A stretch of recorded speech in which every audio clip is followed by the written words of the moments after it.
Yes,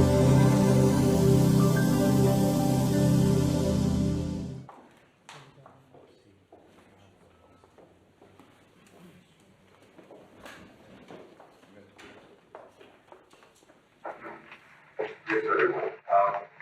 Again, by extending my condolences on the passing of former Prime Minister Berlusconi. Mr. Minister, we're thinking of you. We're thinking of the Italian people at this time. I am so glad to be able to welcome my friend Antonio to the State Department for the first time as Foreign Minister. We've seen each other repeatedly around the world, including just a couple of weeks ago in Oslo for the NATO Ministerial. And today we picked up where we left off in an ongoing conversation, building on the close alliance that we share and the long-standing ties between our nations. We, of course, discussed Russia's full-scale invasion of Ukraine. We admire Prime Minister Meloni's strong, principled leadership. Earlier this year in Irpin, the Prime Minister signed a Ukrainian flag with the words, "At your side." And that's a very powerful description of the solidarity that all of us are showing for Ukraine. Italy has stepped up in powerful ways, not only with military assistance, but supplying generators, electrical equipment to keep Ukraine's power grid up in the face of Russian attacks on that grid. Millions of dollars, tens of millions of dollars in humanitarian assistance, from medicine to blankets. And of course, Italy has welcomed more than 170,000 Ukrainian refugees into what is already the largest Ukrainian community in Western Europe. Our two countries will continue to support efforts to secure a just and lasting peace in Ukraine, consistent with the principles of the United Nations Charter. Our Italian allies are, of course, vital to the stability of NATO's southern flank, and I thanked the Minister for Italy's leadership in supporting peace and security in North Africa. In Tunisia, Italy has played an invaluable role in urging the Tunisian government to implement durable solutions to the country's political and economic challenges. In Libya, we've worked very closely together to support the UN-led process to find a path toward free and fair elections. Italy is making major investments in Libya's oil and gas industry that will deliver economic benefits to both shores of the Mediterranean. Italy's actions have also embodied the growing strategic convergence across the Atlantic, with the European Union, within NATO, and among the G7. Italy is a source of stability not only in the Mediterranean, but also in sub-Saharan Africa. And we greatly value Italy's growing strategic partnership with countries like Japan and India as we work to promote a free, open, and secure Indo-Pacific. As Italy prepares to assume the presidency of the G7 next year, we look forward to Italy's continued leadership on issues of global consequence, where we've been spending a lot of our time together, tackling the climate crisis, combating terrorism, safeguarding democracy, building food security, building global health security. All of these issues are front and center in our common agenda. What makes our close partnership so productive across these many issues are, of course, the remarkable, enduring bonds between our people, ties of shared history, shared values, some 18 million Americans who claim Italian ancestry, including our First Lady, Jill Biden. All of which helps explain why American visitors are returning to Italy in record numbers after the pandemic. So, on behalf of the United States, let me just say to our good friends, our close partners, our close allies, thank you. We are so grateful for the work that we're doing together around the world. In many ways, it's more meaningful than ever. The challenges are tremendous, the opportunities are real, and because of that, partnership, notably the partnership between our countries, is more important than it's ever been. Thank you, my friend, and over to you. Thank you very much, Tony. Allow me to speak in my mother tongue. La mia lingua madre, italiano. Io innanzitutto voglio ringraziare Anthony Blinken per la flessibilità dimostrata quest'oggi, in un momento molto difficile per me, per l'Italia, e ha accettato di modificare il programma e anticipare i tempi dell'incontro per permettermi di rientrare in Italia. Gliene sono veramente grato, lo considero un altro gesto di amicizia nei confronti dell'Italia e anche lo ringrazio per le condoglianze espresse per la perdita di Silvio Berlusconi, e anche oggi stare qua per me è un modo anche per onorare la sua memoria, visto che lui considerava gli Stati Uniti il miglior amico dell'Italia e non ha mai perso occasione per ringraziare tutti quei giovani soldati americani che sono caduti per garantire la libertà e la democrazia in Italia e in Europa. Freedom E and quando di democracy fronte al in congresso Italy disse, and in Europe. And when quando before guardo Congress, he said, when I look at the flag of the United States, I don't see just the flag of a country who's a friend, but I see a message of democracy and freedom all over the world. That's it. These are the foundations upon which the friendship between Italy and the U.S. are based. I'm here to restate today our strategic solidarity, which is not connected just to what is happening at the time. This is a long-standing relationship based on the many Italians that have come to America and who are today the children and grandchildren of other Italians. This bond is very strong and very solid. It is political, it is strategic, and it is based on a joint vision about freedom and democracy. Over the course of our meeting, we agreed on all of the big issues, starting from the most dramatic ones, such as the war in the Ukraine. We all want peace, but peace must be a just peace. It must be a peace that restates international rule of law and allows freedom to a people that was a victim of invasion. We agreed on the kind of work that can be performed in the Balkans, where we are part of the format, and we can restore peace, and we can favor the entrance of countries that are candidates to become part of the European Union. We want Ukraine to be a future member of the European Union. We agreed on the action to be implemented to support peace and stability in the area of the Mediterranean, including Tunisia, which for us in Italy is a priority. I have explained to my friend Anthony what the Italian government is doing to achieve stability. We found agreement on the actions to be taken in the Middle East, in North Africa, in the Indo-Pacific area. Italy is in favor of maintaining the status quo in that region. I also stated once again to Anthony that Italy, with this government, intends to keep its positions. It will be a stable country. It will be a loyal country, serious, credible, and reliable.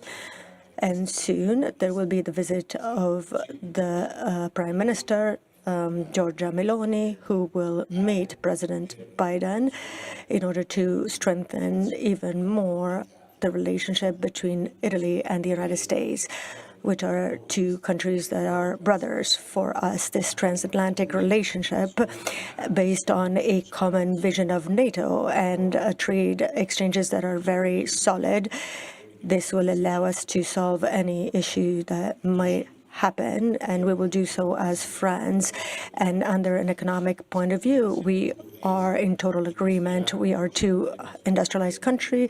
We know what the issues with raw materials are, and in Africa we can work in this direction as well together in order to make sure that the market, especially for raw materials, is not dominated by others.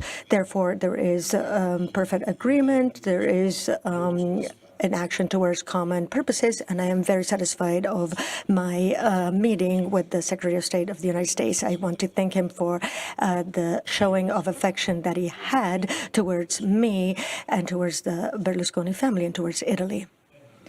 4 questions. First one goes to Shannon Crawford with ABC News. Thank you very much.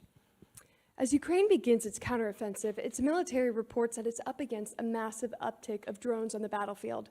And more reports suggest that some of these drones, or at least some of their key parts, are coming from China. Now, my question to you both is, do you assess that China is ramping up its material support for Russia? And Mr. Secretary, will you bring this up when you're in Beijing? And also, will you raise China's efforts to spy on the U.S. from Cuba while you're there? And second, Mr. Secretary, we saw another American arrested in Moscow over the weekend. Do you have any updates on that case that you can share? And more broadly, does this administration's willingness to engage in negotiations over detentions encourage these type of provocative arrests? Thank you. Thank you.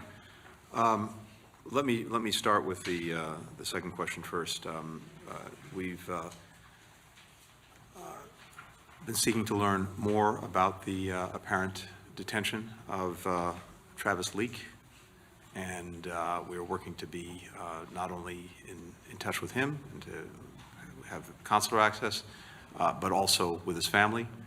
My number one priority as Secretary of State is the safety and security of Americans abroad, and this is no exception. So we're working to gather information to understand exactly what happened, and of course we will be very focused on this. Look, generally speaking, there is always a balance to be found in working to secure the release of Americans who are being arbitrarily detained, which we've done very successfully over the last couple of years, bringing Americans home from many different places, with, of course, concerns about whether any actions we take might further incentivize countries to engage in this practice. But that's why, even as we've been doing this, we've been imposing penalties, imposing sanctions, including under the Robert Levinson Act, to disincentivize countries from engaging in this practice. At the same time, we're working more and more closely together with other countries that unfortunately are similarly situated to us and having been the victims of the arbitrary detention of their citizens, to make it clear to countries that do this that there will be a price to be paid. But it is a balance. I believe we can do both things at the same time. At the same time, the countries that engage in this practice ultimately are simply going to further isolate themselves, as people from around the world will have to really think twice, think three times about whether they want to travel to any of these countries when there's a risk that they will be arbitrarily detained and used as a pawn in some kind of political issue that country may have with us or with many other countries around the world. And that ultimately is going to be very self-defeating for countries that have an interest in maintaining contacts, maintaining relations, having economic connectivity with the world. They will be isolating themselves. But we work on this virtually every single day, and we work to make sure that we get the balance right. With regard to drones in Ukraine that are being used by Russia, we've been very focused on this, particularly the concern that drones coming from Iran are being used in Ukraine. We have seen that over many months, both to attack civilians, to attack civilian infrastructure. We've been very focused on trying to disrupt those efforts and the provision of those drones. We've been on this for some time. We've shared concerns in the past with counterparts in China about the possibility that the provision of weapons to Russia for Ukraine is something that they might be considering.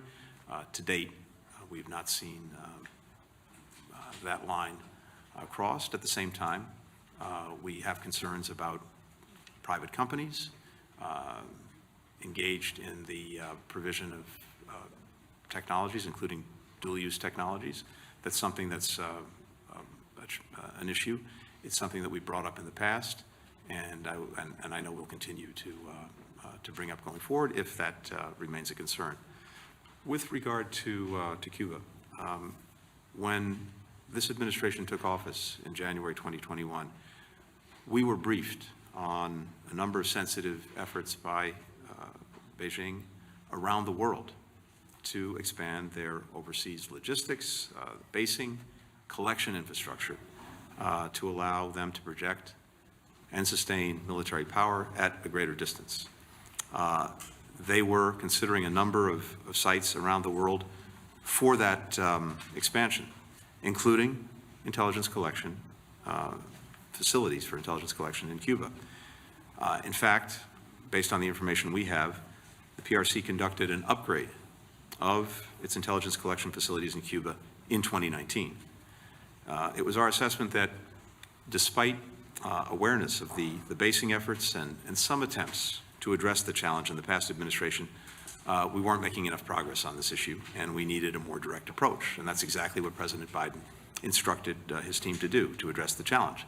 And within months of getting that instruction from the President, that's exactly what we did. We've been executing on that approach quietly, carefully, but in our judgment, with results ever since. I can't get into every step that we've taken, but the strategy begins with diplomacy. We've engaged governments that are considering hosting PRC bases at high levels. We've exchanged information with them. Our experts assess that our diplomatic efforts have slowed down this effort by the PRC. It's something that we're very carefully monitoring and, as I said, taking steps to counter. We remain confident that we are able to meet all of our security commitments, both at home and in the region. Per quanto riguarda la Cina, io ritengo che un paese che ha presentato una serie di punti per costruire la pace non possa e non debba fornire alcun tipo di should not provide any kind of support to a country such as Russia that violated international law. Therefore, I believe that China's commitment should be aimed not at strengthening Russia, but on the other hand, to favor peace. Therefore, I hope that it will go in that direction regarding Cuba. Cuba is a fundamental area or country in a strategic area. This is an appeal that I launched to the Cuban regime, and that is to free many political prisoners. And in that case as well, we must defend, first and foremost, human rights, especially also about sending drones to the Russian Federation must be stopped. Those who want peace cannot contribute to support those who violated international law and invaded a free and democratic country. Massimo Gaggi with Corriere della Sera. Thank you for having us. And to both of you, Tunisia is the top of an iceberg of a deep crisis in Africa. Given that a plan to stabilize this continent is essential for Europe and, frankly, for our democracies, do you see room for a pragmatic approach to avoid the default of Tunisia, given that the reservations of IMF, as far as I understand, are more based on market economy issues more than on human rights issues? And if I may, specifically to you, Mr. Secretary, do you have any memories specifically on Silvio Berlusconi that was recently criticized for his position on Ukraine, but that I remember that long ago it was a bridge to keep Putin very close to NATO and also to allow Mr. Erdogan to be as integrated as possible in the European Union? Thank you. I'm happy to start, Antonio, if there's anything you want to add, of course. On Tunisia, we very much share the concern that Italy has and that other partners have about the economic situation in Tunisia, as well as political challenges, and very much appreciate the work that's being done, including by the delegation led by Prime Minister Meloni and also the President of the EU Commission, Ursula von der Leyen, to visit and to see if there's a way forward. We very much would welcome the Tunisian government presenting a revised reform plan to the IMF, and for the IMF to be able to act on the plan presented. But these are sovereign decisions. This is a sovereign decision for Tunisia. It's not a decision for us or anyone else to make. But it's clear that Tunisia needs additional assistance if it is going to avoid falling off the proverbial economic cliff. And what the EU and Italy have done, I think, is an important step, but something more comprehensive that, in our judgment, the IMF can best provide would be important to actually helping Tunisia get on a sustainable and positive path. But the decisions that are involved really are decisions for Tunisia to make, but we would very much support finding some way forward, because it's important for Tunisia, but it's also, I think, important for the region. It's important for Europe, and we have a stake as well in Tunisia's success. After the Arab Spring, Tunisia was one of the most important bright spots in its trajectory, something that I had the opportunity to be involved in when I was last in government. And so we want to see Tunisia succeed, and we want to find ways to provide the support necessary for its success. But fundamentally, the government in Tunisia has to make decisions about how it wants to proceed, and we would hope that there's a practical way forward that we can find with, as necessary, appropriate flexibility. And of course, we're in very close contact, coordination with the government of Italy, as well as with other partners in Europe on this. We have the same objective.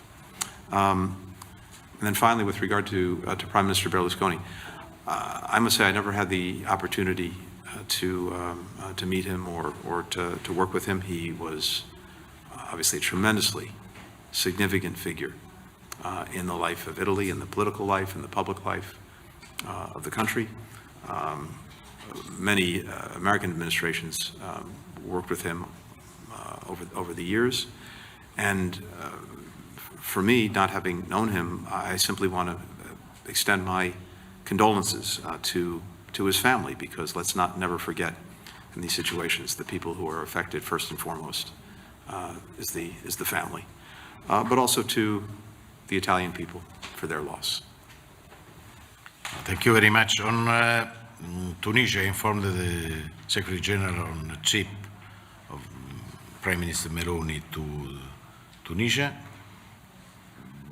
We want to achieve good solutions. We want to pave the way for an agreement. Of course, for us, we need to be pragmatic, to talk with the Tunisians for achieving an agreement between Tunisia, the European Union, Italy, also monetary fund. And for this, also the position of the United States is very, very, very important. But we need to work step by step. The idea of the Italian is to put money, the first step of money, then reforms. Without reforms, not the second step. This, but we need to talk, we need to achieve good solution for the stability, because the stability of Tunisia, as the stability of Libya, is crucial for the stability of the Mediterranean region. Italy is strongly engaged on this. We will work in contact with our European friends, but also our American friends, for achieving good results, for in favor of the stability, peace, against illegal immigration, against terrorism altogether. This is a priority for everybody. Next question, Zeba Warsi with PBS NewsHour.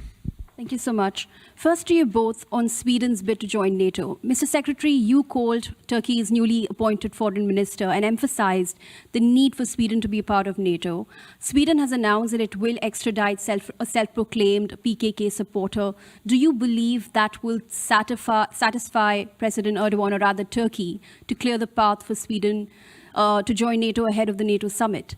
And secondly, on the Dnipro Dam disaster, do you have an update to share with us based on intelligence reports?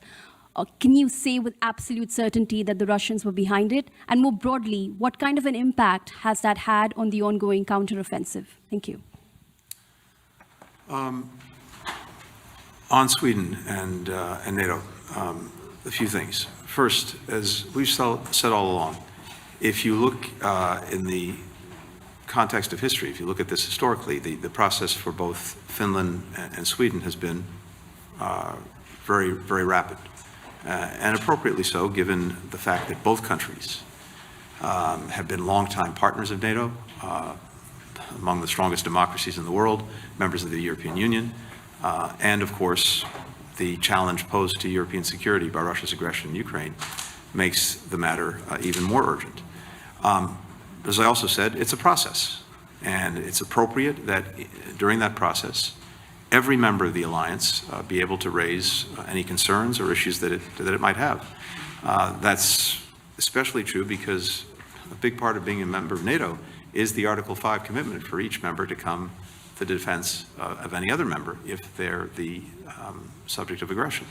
So that process has worked, and in the course of it, Turkey was able to raise some concerns that it had. Finland and Sweden have both addressed those concerns, and in our judgment, addressed them appropriately and effectively. There is, I think, scheduled for later this week another meeting between Turkey, Sweden, NATO, to look at where things are. But in our judgment, and as important, in the judgment of virtually every other ally in NATO, and Antonio and I were just at a meeting with our colleagues a couple of weeks ago, each and every one expressed the conviction that now is the time for Sweden to formally join the alliance, for the accession process to be complete. And that's certainly the judgment of the United States. So our expectation is that this will happen by the time of the Vilnius summit in July, and that's what we're looking to see take place over the coming weeks. On the dam, we don't have any further information on it, exactly what happened.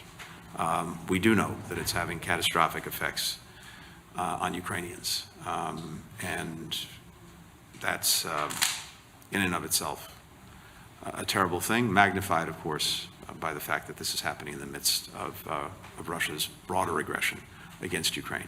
But we don't have any further information on exactly what caused the dam to collapse. Of course, Russia started this war.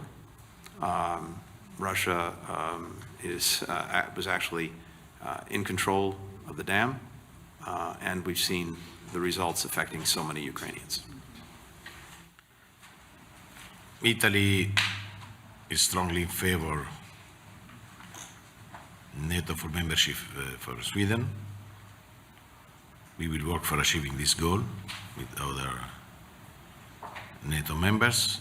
I want to have Sweden full member during the Vilnius meeting. We will work for achieving this goal. On the other point, we don't have clear information for this. It's much better to stay in silence, of course. We want to protect the civil population. They need to help the civil population. Also, Zaporizhia region is very dangerous. For this, I proposed during the meeting of the United Nations Assembly to have a free zone around Zaporizhia, supporting the action of Mr. Grossi, General Director of the Atomic Agency of the United Nations. Final question goes to Andrea Lee with RAI TG1 TV. Thank you. For both of you, Minister Tajani and Secretary Blinken, how do you evaluate what's happening on the ground in Ukraine with the counteroffensive, and where could it lead eventually? And another question, what are the next steps of the cooperation between Ukraine and NATO? I'm thinking about the next summit, and is it possible that Ukraine joins NATO, well, a de facto joint partnership, not the Euro? Thank you. Ma io credo che si debba seguire un percorso avviato già da qualche anno per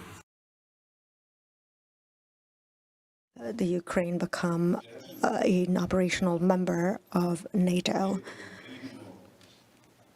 I believe that a substantial first step that can lead into this direction would be that of establishing a sort of NATO council with Ukraine that can see the involvement of Ukraine also in terms of information sharing and political information at NATO level. And this could be a first step towards entering NATO by the Ukraine. Regarding the counteroffensive, I hope that it can help to make steps towards peace, because we all want peace. We are helping Ukraine because we want peace, because if we did not help the Ukraine would be invaded, and we would have a threat that is much greater towards Europe, and Georgia, Moldova, and many other countries would be at great risk. Therefore, we're doing this to defend freedom and democracy. But we do want peace. So if this counteroffensive is useful to have the Russians retreat back from the Ukraine, well, this will give freedom back to Ukraine. Counteroffensive, these are, of course, early days, so much too soon to say exactly where this is going, but I think it's important to note that as a result of more than 50 countries coming together in support of Ukraine, and particularly the courage and tenacity of Ukraine's military and its people, we're confident that they will continue to have success in what they're trying to achieve, which is to take back the land that's been seized from them by Russia. It's very important to note that in terms of what President Putin was trying to achieve in Ukraine, it's already been a strategic failure, because the objective that Putin had, that he stated himself, was to erase Ukraine from the map, to eliminate its independence, and to absorb Ukraine in one fashion or another into Russia. That has failed, and it cannot succeed. But it remains the case that Russia has illegally seized almost 20% of Ukraine's territory. And we both want, Italy, the United States, in fact, the Ukrainian people more than anyone, want peace, but it needs to be a just and durable peace. And by just, we mean a peace that basically reflects the principles of the United Nations Charter, including on territorial integrity and sovereignty. And by durable, we mean a peace that doesn't simply leave things in a place where Russia can rest, rearm, and reattack 6 months later, a year later, 2 years later. So this is what we're working toward. Ukraine's success in the counteroffensive would do two things. It would strengthen its position at any negotiating table that emerges, and it may have the effect as well of actually causing Putin to finally focus on negotiating an end to the war that he started. And in that sense, it can actually bring peace closer, not put it further away. So we will continue to do two things, and we're determined at this. We'll continue to maximize our support to Ukraine now so that it can have success on the battlefield, but also our enduring support is critical. Support for Ukraine so that it can build up over time a strong deterrent and defense capacity for its military, so that in the future, if Russia tries to pursue another aggression, it has the chance to deter that and, if necessarily, effectively defend against it, but also to support its economy, to support its integration with the European Union, where Italy is a leading voice, and, of course, the ongoing process of democratic reform. These two things, its military strength and its economic and democratic strength, these are the critical things that Ukraine needs to succeed, not only to survive, but to thrive going forward. And it also sends a very strong message to President Putin that to the extent he believes that he will outlast Ukraine, that he will outlast our countries, he's wrong. And that we're committed to Ukraine, not just in the moment, but for the long term as well. And that gets me to the NATO summit. I think, without getting ahead of ourselves, I think what you can expect to see at the NATO summit is a robust package of both political and practical support for Ukraine going forward. And this, too, I think will send a very strong message to President Putin that he can't simply try to outlast any of us, that we're all here to stay, we're determined. The Ukrainian people, we all want peace, but again, it has to be just, it has to be durable, and if and when Russia is prepared to engage on that basis, we'll all be prepared to do that. But what we've seen to date is that it's not prepared to do that. Thank you. Thank you, everyone.